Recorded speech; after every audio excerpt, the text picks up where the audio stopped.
Sir मेरा नाम राजू है।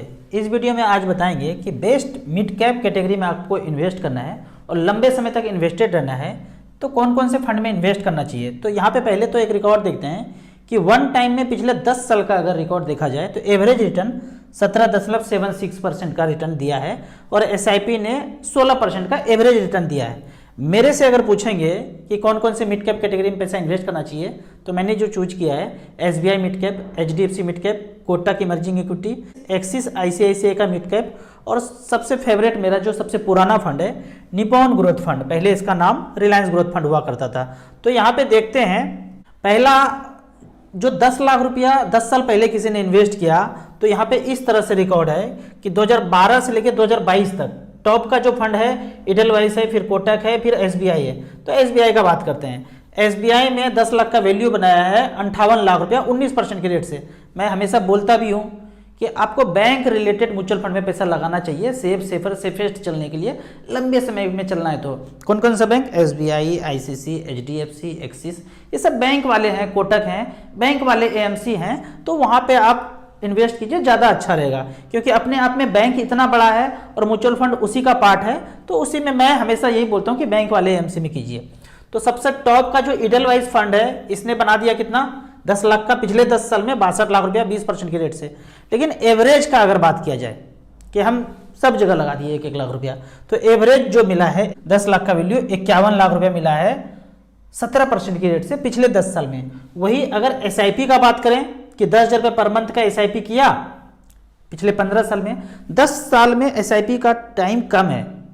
एवरेज अगर 10 साल का देखा जाए तो 5 साल ही हुआ क्योंकि हर महीने पैसा जमा कर रहे हैं। तो 10 साल में तो निगेटिव भी रिटर्न देखा गया है कि आपने जमा किया 1-2% या निगेटिव भी है। 15 साल का ड्यूरेशन है कि अभी तक का ऐसा बवंडर नहीं हुआ है धरती पे कि 15 साल में भी SIP निगेटिव हो जाए। तो 15 साल का अगर रिकॉर्ड देखते हैं 2007 से लेकर 2022 तक, पहला फंड का नाम है HDFC mid cap opportunity, 34,000 crore का AUM, बम्पर एग्जाम जो है इसके पास AUM जो है 34,000 करोड़। हम देशवासियों ने 34,000 करोड़ यहाँ पे पैसा लगाया है। पुराना फंड है 2007 से लेकर 2022 तक, 10,000 रुपये पर मंथ। पिछले 15 साल में कितना जमा हुआ? साल का 1,20,000 हुआ। तो 15 साल किया, 12, 15, 18 लाख जमा किया। 18 लाख का 83 लाख रुपया बना है 18% की रेट से। अगर SBI फंड का बात करते हैं, यहाँ पे SBI मैग्नम मिड कैप, इसमें 10,000 रुपये पर मंथ जमा किया।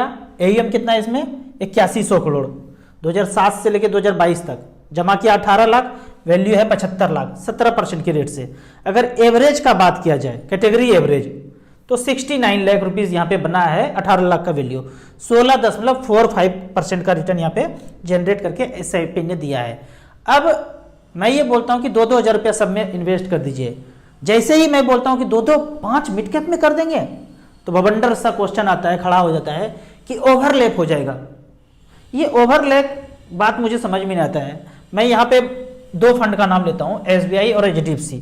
यहाँ पे रिकॉर्ड देखते हैं कि SBI में पैसा इन्वेस्ट किया तो उसके फंड मैनेजर ने ये सब कंपनी में पैसा लगाया, Tube Investment, Page Industry, CRISIL Limited, सिला फॉर्म, इस तरह से करके फंड में पैसा लगाया। अब HDFC का बात करते हैं। HDFC मिड कैप में देखते हैं the Indian hotel, max health care, Bharat electronics, इस तरह से करके HDFC ने पैसा लगाया।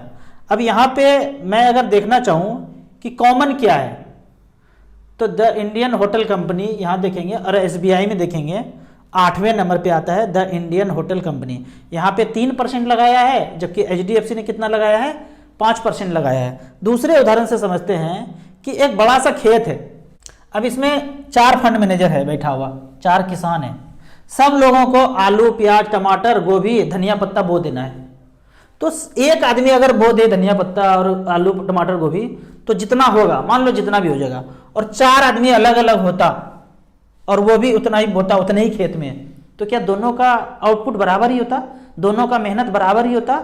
एक बंदे ने बो दिया सब जगह और रात में ऐसा बारिश हुआ वो सोता रह गया, तिरपाल बिछाया ही नहीं, तो गया चौपट। और 4 आदमी तो कोई तो जगेगा, इसको बोलते हैं डाइवर्सिफिकेशन, लगा दिया सब जगह। अब मान लो एक फंड मैनेजर को लगता है इस बार ना धनिया का क्रेज बहुत ज़्यादा होगा क्योंकि धनिया जो है कम होने वाला है, उसने थोड़ा सा ज़्यादा धनिया बो के रख दिया। धनिया बिक रहा है 50 रुपये मुट्ठा। और दूसरे को लगता है कि भाई धनिया तो हमेशा होता है, इसको कौन खरीदने वाला है, छट धनिया तो लगाएंगे नहीं, या थोड़ा सा लगाया तो गया वो काम से, धनिया ही बो दिया सब जगह, वो धनिया धनिया धनिया 50-50 रुपये मुट्ठा बिक रहा है। तो आप ये देखेंगे कि बोलता है ना कि ओवरलैप हो जाएगा, ओवरलैप हो जाएगा, अरे होने तो ना ओवरलैप, उससे क्या फर्क पड़ता है। फिर बोलेंगे कि एक्सपेंस रेशियो ज़्यादा बढ़ जाएगा, कैसे बढ़ जाएगा, ये तो लॉजिक मुझे समझ में नहीं आता है कि एक्सपेंस बढ़ जाएगा। मान लो आपने 1 लाख रुपए लगाया, तो एसबीआई का बात करते हैं, एसबीआई में एक्सपेंस रेशियो है 1.87, मैं 2% मान लेता हूं समझाने के दृष्टिकोण से। तो 1 लाख का 2% 2000 सालाना होगा एक्सपेंस। आपने 1 लाख रुपए एक ही फंड में लगा दिया तो साल का 2000 रुपया एक्सपेंस कटेगा, खर्चा है भाई, फंड मैनेजर है, हमको मिलना है, कॉल सेंटर चलना है, ताम झाम कंप्यूटर है, सब कुछ मिला के खर्चा 2000 रुपया है, तो आपको काट के ही देता है। अगर 16% रिटर्न मिला है यहाँ पे, तो इसका मतलब है कि एक्चुअल में तो 18 था, 2% काट लिया तो आपको 16 मिल गया। अब आपने एक बार 1 लाख रुपया रखा तो दो भी 2000 कटा। मैंने कहा एक बार में 1 लाख रुपया एक जगह न लगा के 10,000 रुपया लगा दीजिए, तो 10,000 10,000 10,000 करके 10 फंड में लगा दिया। अब 10,000 का 2% कितना होगा, 200 रुपया एक्सपेंस रेशियो। ये वाला 10,000 का एक्सपेंस कितना होगा, 200 रुपया। तो उसी तरह 10 का मिला के 200 रुपया जोड़ेंगे तो 2,000 रुपया आएगा ना, बतवा तो बरोबरे हुआ ना। एक बार लगाया तो 2,000 रुपया एक्सपेंस रेशियो, 10,000 रुपया सब में लगा दिया तो भी 2,000 एक्सपेंस रेशियो है। तो एक्सपेंस तो बराबर ही आना है, मैथमेटिक्स का फार्मूला तो गुना करेंगे तो एक ही आएगा। जहां तक वाला ओवरलैपिंग का बात है, तो ओवरलैपिंग डाइवर्सिफिकेशन के लिए जरूरी है, उससे कोई नुकसान नहीं होने वाला है।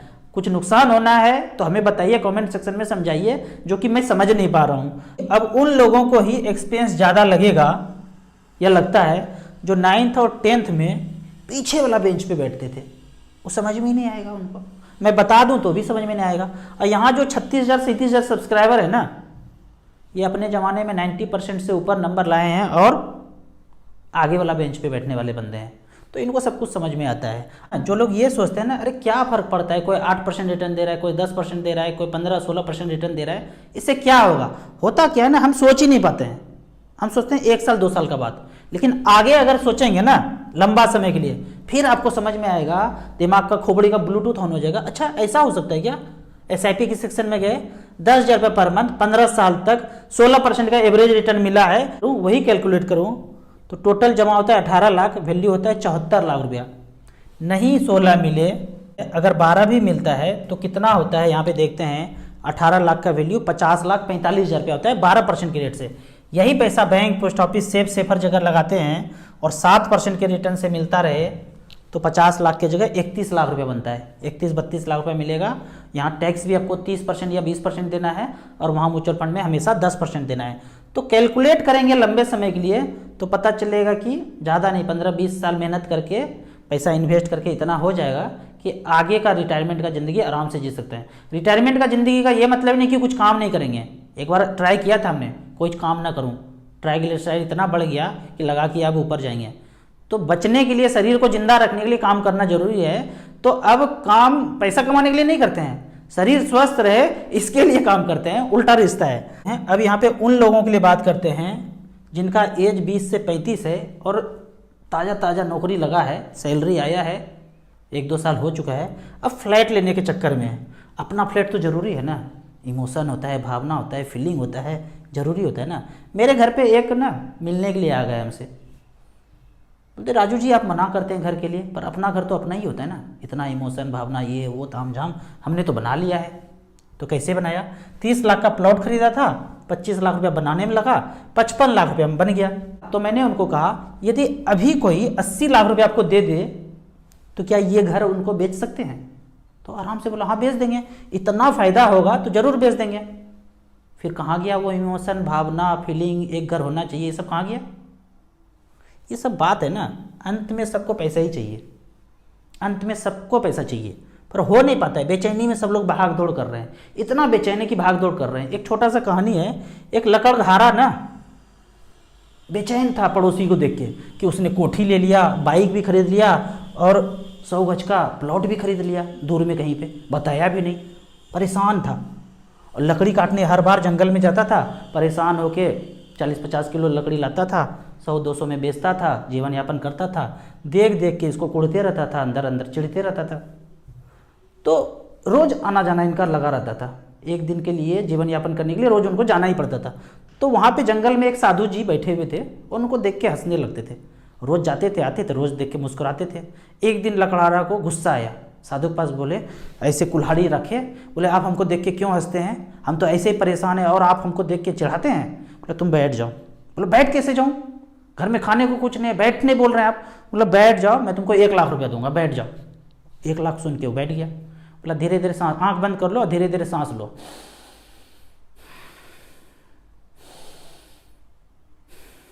लिया 2-4 बार। बोला कितना देर लेना पड़ेगा। बोला 1 घंटा बैठो, दूंगा 1 लाख रुपया। शांत हो जाओ, कुछ मत सोचो, उसको कोठी है, बंगला है, कार है, गाड़ी है, सब भूल जाओ, धीरे हो जाओ, सांस को थोड़ा हल्का कर दो। लेने लगा, उसको सुगंध आने लगा। बोला बाबूजी यहाँ तो कुछ आसपास चंदन का लकड़ी लग रहा है हमको, इतना सुगंधित। बोला पता चल गया, मिल गया 1 लाख रुपया, जाओ थोड़ी देर, यहीं तक आते थे ना, लकड़ी काट के चले जाते थे, थोड़ा सा आगे जाओ। थोड़ा सा आगे गया, चंदन का लकड़ी ही लकड़ी भरमार, काट काट के ले गया। एक दिन में 1-1 लाख रुपया कमाने लगा, उससे कहीं ज़्यादा अमीर हो गया, गांव का सबसे ज़्यादा अमीर व्यक्ति बन गया। तो कैसे हुआ, शांति से रहना है, धूप में बैठना है, 700 ग्राम धीरे धीरे फल खाना है, अपने आप आ जाएगा, पैसा बरसने लगेगा। खोपड़ी को ना शांत रखना है, जितना शांत रखेंगे अपने आप आएगा। अभी क्या है, हम पैसे के पीछे भाग रहे हैं, नहीं भागना है, शांत रहना है। इस कहानी को हमेशा ज़िंदगी में याद रखना है। आप देखेंगे यहाँ पे रिकॉर्ड कि ये घर घूर सब बाद में करेंगे, जब फाइनेंशियल फ्रीडम पा लेंगे। तो यहाँ देखते हैं कि 50 लाख रुपया का जो जवान लोग हैं ना, अभी सैलरी हुआ है और बयाना देने के लिए तैयार है 4-5 लाख रुपया, 50 लाख का फ्लैट, कोटक का बात करते हैं या SBI मैग्नम का बात करते हैं, पिछले 10 साल में 2,98,00,000 रुपया और 2,91,00,000 रुपया बनाया है इस 2 फंड ने। एवरेज का बात कर लेते हैं, हमको नहीं पता है अच्छा कौन खराब कौन, तो एवरेज का 50 लाख का वैल्यू 2,98,00,000 रुपया बनाया है 17% के रेट से। आप जो फ्लैट खरीदने जा रहे हैं वो भावना नहीं घुसा रहे हैं वहाँ पे, ऐसा आपके खोपड़ी में ऐसा चल रहा है कि ये फ्लैट ना करोड़ों का हो जाएगा, फिर तो मज़ा ही आ जाएगा। बिल्कुल मज़ा नहीं आएगा। वो किसी समय में प्लॉट फ्लैट ने इतना अच्छा रिटर्न दे दिया, हमेशा नहीं देगा। ये फंड हमेशा देता आया है, अभी भी दिया है, पीछे भी दिया है और आगे भी देता रहेगा। लंबे समय तक रिमेन इन्वेस्टेड यहाँ पे रहना पड़ेगा। तो इस तरह का पैसा अगर हो सकता है तो खोपड़ी में बेचैनी पालने का कोई मतलब नहीं है। आपको इसी तरह म्यूचुअल फंड के बारे में और कुछ जानना है, इन्वेस्टमेंट के बारे में जानना है, तो इस नंबर पे मुझे व्हाट्सअप कर सकते हैं। वीडियो अच्छा लगता है तो लाइक ज़रूर कीजिए। व्हाट्सएप यूनिवर्सिटी में दोस्तों के बीच से ज़रूर शेयर करें। यूट्यूब पे देख रहे हैं तो like and subscribe and share जरूर करें। Thank you.